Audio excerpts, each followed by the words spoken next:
Alright, home games against AEK Athens and Molde. 6 points here, and we're into the knockout rounds of the Champions League. Hello? Oh, the medical centre. Do I even want to know, mate? God damn it. Just getting fit for me. Synger sammen til segerstråpen Malta Grindavik. Og jeg vet, hvis vattnen ger I dag. Hi guys, I'm Aussie Villain and welcome back to Grindavik on the Impossible Dream. It is Season 12, Episode 9, and today we have a chance to all but secure our place in the knockout rounds of the Champions League. We have at home AEK Athens and Molde, and it's a golden op. We will never have a better opportunity, will we? To the third and fourth pot teams at home. We've just got to win, don't we? Now, if we are going to win, we already know we've lost Ross Puel, our goalkeeper. Well, we've also lost Lars Degen. He is out with a twisted ankle. Could be back for Molde. We'll wait and see on that. He's already been out for 2 weeks, so potentially a 5-week injury, which is not ideal, especially this time of the season when you're on 92 grand a week and we really need you. But we'll see. He's maybe had 1 or 2 defensive lapses, so we'll get Daphne in to start. And yeah, maybe we'll look a little bit better with him, and we'll learn something from losing him here. But yeah, that is not ideal, obviously. Now, the other thing that has happened, we're just sort of ticked over the season domestically, and so we've got some end-of-season league awards to go through. So for the first time since 2029, we did not have the Golden Boot winner. That is probably partially because Gadini left, but also I think you look 8 games and 10 games for Sima and Kruzliak, and they're only 3 goals behind someone that played 20 games. So I think we can justifiably say that we would have had the top goal scorer had somebody played. Sort of, we had one striker that was the man in the league, but because we were rotating a little bit, yeah, we missed out. So it doesn't really matter in the grand scheme of things, but it would have been nice to get the Golden Boot again. I just want to draw attention to Manager of the Year. Now, we were undefeated. We have won the league for the 10th time. It's not they just got sick of giving me the award, and so they just started giving it to somebody else. I haven't won the award for approaching 10 years now, despite winning the league every season. So that's a little bit of a joke, isn't it? Player of the Year went to Mark Koch, so well done to him. Hopefully he doesn't have the same sort of big head syndrome that Tom Jones got, having won it last year.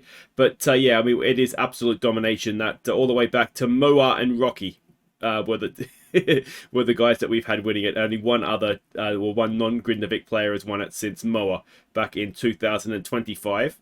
Young Player of the Year, again, an award that we've dominated. It was Jan Kruzliak this time that won it. Lars Degen won it last year. Immonen has won it, and Bautnitsen and Mortensen and Gadini. And Stefansson, all the way back in 2025, won it as well. And Bergson, of course, who we'd signed him, has won it in there as well. So very much a Grindavik award, this one. And finally, Team of the Season. And as ever, is it because we rotate? Is it because people just don't like us anymore? We had 3 players, only 3 players in Team of the Season. Puwal, the goalkeeper, Jonsson in midfield, and Koch out there on the right. So, yeah, I think we've been a little bit harshly treated there, but that's okay. We don't care about them either. We're like the Millwall, aren't we, of Iceland in that sense. But we have got Champions League games coming up, starting with AEK Athens. Now look at how the table stands. And we'll just do a quick scroll down here. Now, we are on 5 points right now from our first 4 games. 6 points today. 11 has always been enough to get you into the knockout rounds. And then we could even start dreaming of a top 8 finish, potentially. But we've got Molde, second game. That will be a tougher one. They're a decent enough side. But AEK Athens are currently sitting at the bottom of the league. And we get them at home. It's as close to a give me 3 points, I should say, as we can ask for. We've just got to make sure we go and get those points now, don't we? And this is what we're doing. We're expecting a 4-2-3-1 formation out of them.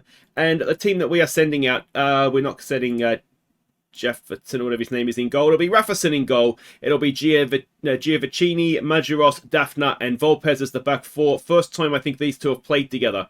So we'll have to wait and see exactly how we get from that. You'll notice some heavy match loads. We have just come back from an international break as well. So Conde, Raul, and Bakali are in midfield. Milosevic, Beyonce, and Kruzliak will be the front 3. Slightly concerned about Conde's heavy match load. We do have Jonsson on the bench. I wonder if we'll have to keep an eye on that. Maybe that might be a change we need to make. Alright, so we can see the team sheets here. I don't recognise any names, and I certainly won't be saying many of those names through the game. That is too much for me. Go out there, which match we should be winning. Let's stick to the game. Let's part the misery on. Let's stick to the game plan. Stay patient, and it should be okay. I mean, there's no easy games in the Champions League. You know, I mean, because everybody is a champion, aren't they? Everybody is used to winning. So, yeah, but at home, I mean, I'm not trying to make an excuse. We should beat them. We have to beat them.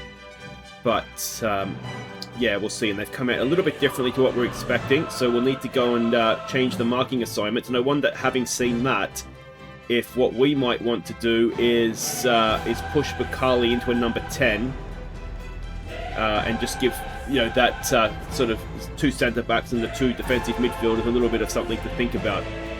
I think we've seen this before, haven't we, that we kind of need to do that. I'm tempted to even wonder if we move Conde up, but we'll go and do this. Yeah, so they've got 2 defensive midfielders. We probably want Conde in just to try and help block out the 2 attacking midfielders, I think. But I think we can definitely do with moving Bakali forward, so we've got something like that. And the other thing we'll want to do, as I say, is just go and change these marking assignments so that we are marking wing-backs and not random centre-backs or any other position there. So that should be that. We could always not mark anybody, I suppose, but I'd rather have more players back defending than not enough. So there we go. We are positive. We will go attacking. And we've got a highlight. Can we get a nice early lead, or is it going to come back the other way here? Ball over the top. Volpez is there. Mazuros gets it wide. Nice ball. Milosevic, though, maybe not the best thing. And I'm wondering if we just want to lower the tempo down, although I think we've just won that back with Conde. Beyonce goes on a run. Can he play in Kruzliak? He tries. Kruzliak holds it up nicely. Ball back for Beyonce. Beyonce's in. Beyonce can't beat the goalkeeper. And the ball is a little difficult to see, the yellow ball on the white snow, isn't it? So apologies, especially if you're watching on a phone. It may be a little bit difficult to see. I have looked, and there was a suggestion ages ago to try and find a way to change the colour of the ball. If anybody knows how I couldn't find anything. But, you know, if we could get an orange or... I mean, I think that is technically an orange ball, isn't it? It just doesn't particularly stand out against the white of the snow. Oh, it's probably ice, actually, not snow. But no, it would be snow if it was ice. Frozen pitch game would be off, wouldn't it? Giovacchini, good ball for Beyonce. I'm not sure if he's onside or not. Oh, he's buried it from an impossible angle. He is right-footed, though. And I think him having a strong right foot has scored that goal for us. Of course, I don't think a left-footed player would have been able to do that. He was well onside. And, yeah, he just kept going on his right foot. Buried it past the goalkeeper, up and over his head. And that is the lead in the 10th minute. And I think we did need to go in front in this game, didn't we? Raul.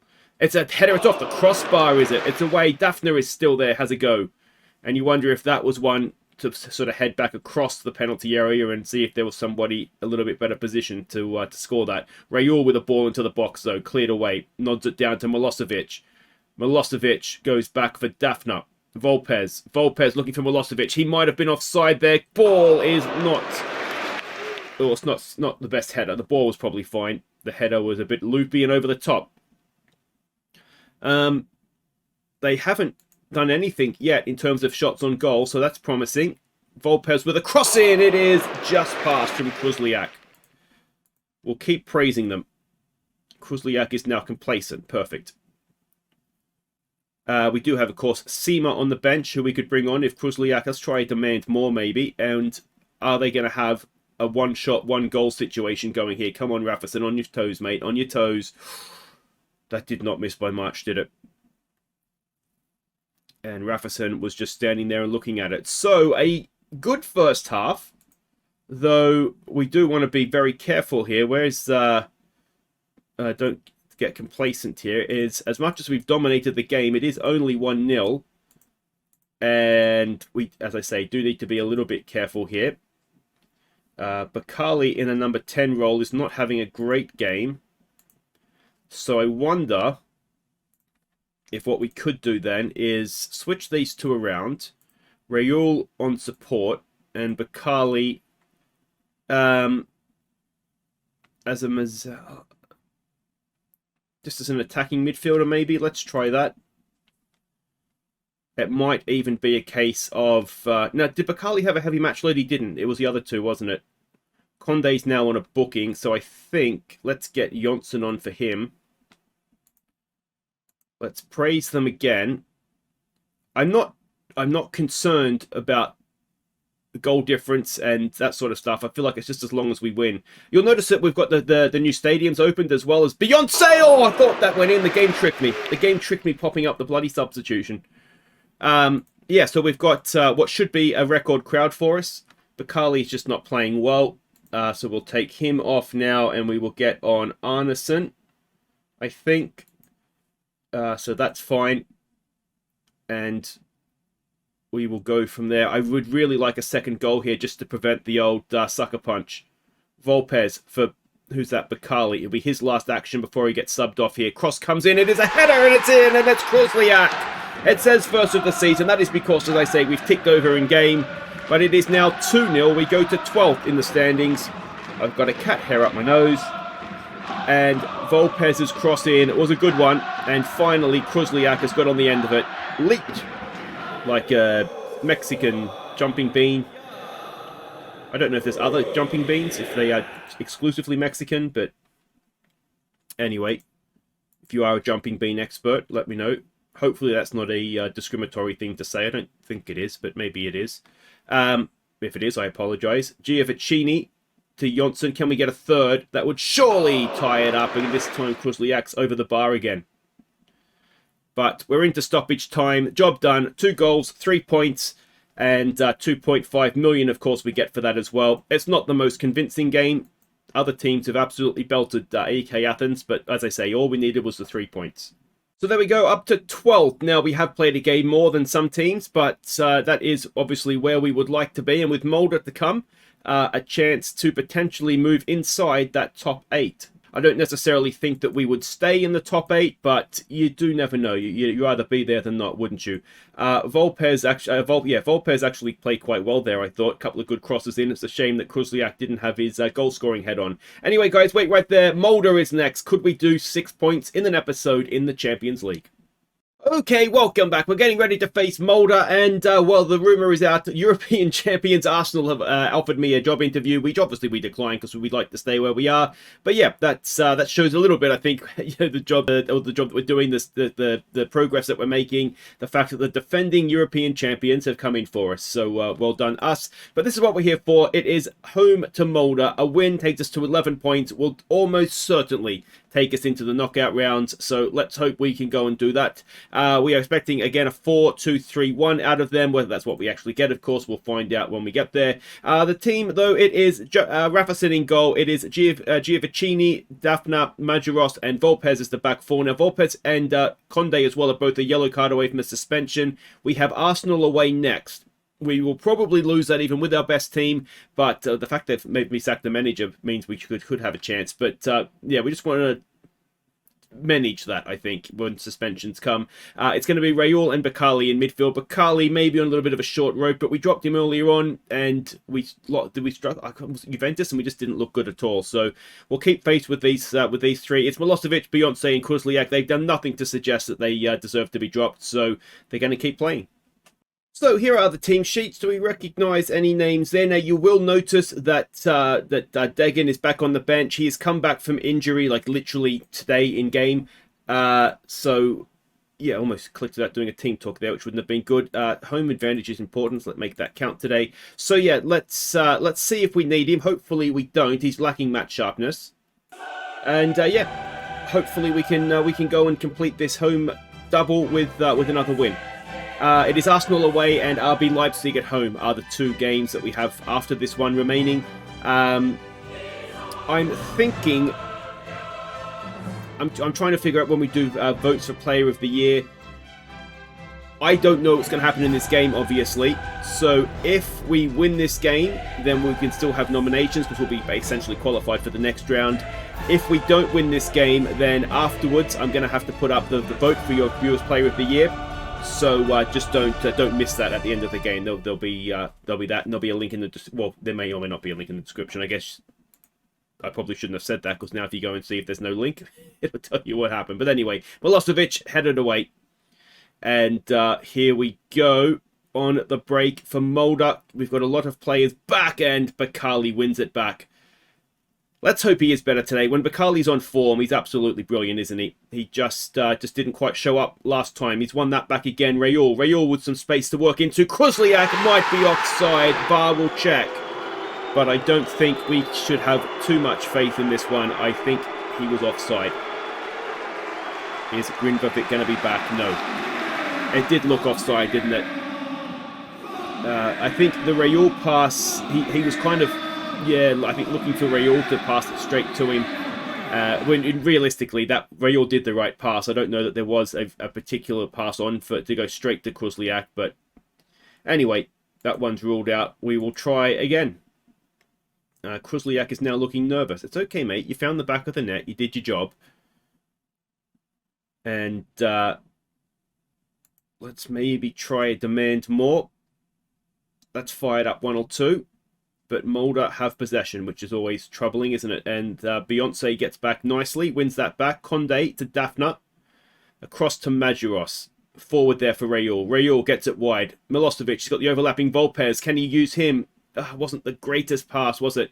But we still have possession. Here we go with Bakali with space. Gets it wide for Beyonce. Can Beyonce find Kruzliak? He's completely unmarked. And Kruzliak does it again. It is 1-0 in the 39th minute. And that was a really, really nicely worked goal, that one, wasn't it? We tried down one side, didn't work. Bakali sets Beyonce free. Kruzliak completely unmarked. Beyonce had the composure to find him. And Kruzliak had the composure to find the back of the net. Excellent, excellent stuff. 1-0. And potentially a big 3 points in, or on, I should say, on the way to Grindavik. Rayul. Forward for Kruzliak. Kruzliak's in again. Oh! That should have been in the back of the net too, shouldn't it? But it is 1-0 at half-time. We got better the longer that game went. We cannot afford to allow complacency to creep in here. And, well, the good news... Oh, Bakali's only playing a 6-6. He's been a little bit better than that, I would have thought. Certainly in the highlights that we've seen. Come on. Let's keep going at them. We'll keep attacking them. Conde. That made me a little bit nervous for a red card, I've got to say. And... Oh, Rafferson with the save. Maybe we'll chicken out and go back to positive. So what do I do with Bakali if his match rating is only a 6-5, but it looks as though to me he's doing okay, as that is a free kick. The foul was thankfully committed on us and not the other way around. But this game has turned at half time, hasn't it? As Giovacchini gets a block in, and that goes just wide. Okay, so wondering, let's lower our tempo. And let's try trapping them to the outside, because they looks like they are sort of trying to come back in a little bit now. So we'll try and send them wide, even though they do have wingers, and they were more of a wing play side. But anyway, we need to change something, don't we? Because the second half did not start well for us. Beyonce now, can we get a second on the hour mark? Oh, it's gone straight through the back of him. No foul given. Ball forward. It is, Majuros and Daphne have got in each other's way, and the post has rescued us. We need to focus, boys. Bakali only playing a 6-4. We're going to have to take him off, I think, here, as that is headed away. And Rayul gets it wide. Conde, we go back and build again. Daphne to Rayul. To Daphne again. There's a good ball for Beyonce. Beyonce into the middle. It's Kruzliak. Oh, he's not kicked it. He's forgotten to score. All right. I think I've seen enough from Kruzliak here to suggest not his day. Let's get Baltinson on, I think. Only just ahead of Seema, but we'll go with Baltinson. And yeah, I don't think in all good consciousness we can leave Bakali on the field if he's not playing well. So we'll stick Rayul as the advanced playmaker and make that double change. Volpez has got a booking, so he will be missing for the next one. Which means Juleson will need to come in, of course. Let's try and demand more. And it's a little bit like the AEK Athens game. We just need to get the 3 points, keep the clean sheet. There's a good ball. Baltinson. Oh, they've forgotten to clear it again. And, oh, it's not... We've had the chances, haven't we? And we've not really been taking them. And we've got a corner. Can we find Daphne or Majuros or somebody else's head. I don't care whose it is. It's Daphne! And Daphne gets his first goal of the season. I think he has scored for us before, but that is absolutely huge. In the 87th minute, we go 2-0 up, and that should be that. Good ball in from Milosevic. Daphne attacks it, and Daphne scores what could be, it should be, the goal that sends us into the knockout round of the Champions League. 11 points has always been enough. 10 points has always been enough. We've got 11, and that is job done. 6 points in an episode. Why is my mouse... I think my mouse is dying. Anyway, nice work, everybody, and we'll worry about the mouse another time. So there we go. We are just on the edge of automatic qualification. That would be a turn up, wouldn't it? We've got 2 games to go. Arsenal, who are struggling, you know. I mean, no manager. Down there in 22nd, it's maybe not the worst shout, and RB Leipzig is our final game at home. Where are RB Leipzig? They're up there in 15th. So, I mean, it's not inconceivable. Let me know what you think in the comments. It's not inconceivable we could do top 8 here and get a bypass into the round of 16. So we turn dominant into victory against Molde, and that should have been more comfortable, really, shouldn't it? Because you look at the chances that Kruzliak had, and I wonder if maybe we need to go with either Baltinson or Seema in the next one. But there we go. Volpez will be sitting out the Arsenal game. But guys, that will do it for today. Now, as I say, we are essentially through into the knockout rounds. So I'm going to have a think about what we do to get the season finished and get the end of season awards done. But what we'll do is we will come back for the 2 games, because I think they're both potentially teams that are struggling and we could get results off of, especially the fact that it's RB Leipzig at home. And yeah, I think if you look at the table, that we're very much in the conversation to get into this top 8, which is absolutely stunning. So we'll come back for both of those, and I'll have to, as I said, have a think about how we do the season when it finishes. But I'm hopeful it's not going to finish for a little while yet. So until then, guys, I've been Aussie, and thank you so much for watching. Take care.